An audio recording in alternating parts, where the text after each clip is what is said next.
one's vocation and one's environment and struggle to, as I say, catch up with the masses, right?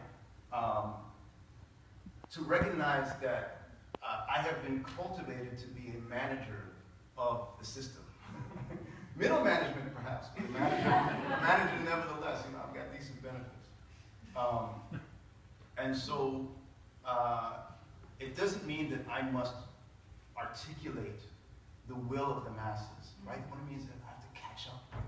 I have to catch up with the struggle, whether it's in Charlotte, whether it's in Gaza, you know, whether it's in Puerto Rico, whether it's in Standing Rock, you know,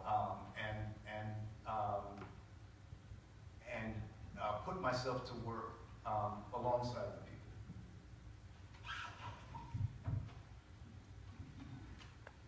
I'm just reflecting on the comments before me, but one of the things I think about in addressing that, and I'll just talk for a minute about the work in the Jewish community. And it's interesting when you talk about panels or community education, because I'm actually a believer in, like, for example, the Facing the Nakba project or the workshops we do on Islamophobia, that they result in much more principled, effective, meaningful organizing and action. And so, for example, with Islamophobia, a lot of people are opposed to, like, hate crimes or individual acts of Islamophobia, as of course we should be.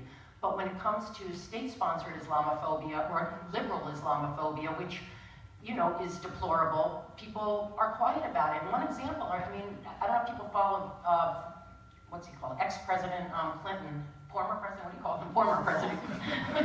You know, I'm talking about Bill. That he made the most Islamophobic statement at the Democratic National Convention, and it kind of like went by.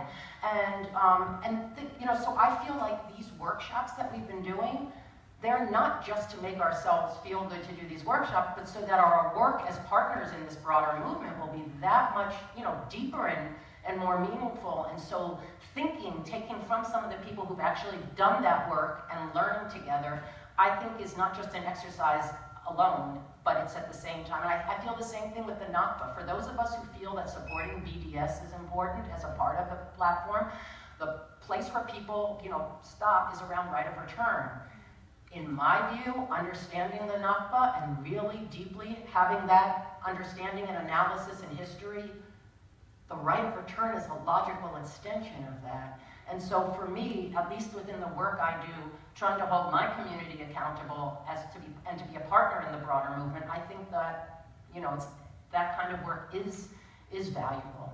And then the other thing I want to say in terms of where and how people are, and I still don't feel totally okay about it in my own self, but people have said, and I've been working on it. So I was part of the U.S. boat to Gaza. I'm claustrophobic. I couldn't go on the boat. I did the media work, and I felt like for a long time, I felt like it was a personal failing because I couldn't go on the boat itself. But then I realized there's many different spaces and locations for all of us to do our work together. And for some within university spaces, look, they can be places of resistance or places of oppression and places of, you know, promoting imperialism and places of resisting it. So I think it's also a part of struggling with ourselves, for sure. I don't mean just being comfortable and saying, I don't want to do this. But as we struggle with ourselves, also realizing there's lots of spaces and locations from which we can do this work and be part of a broader community together.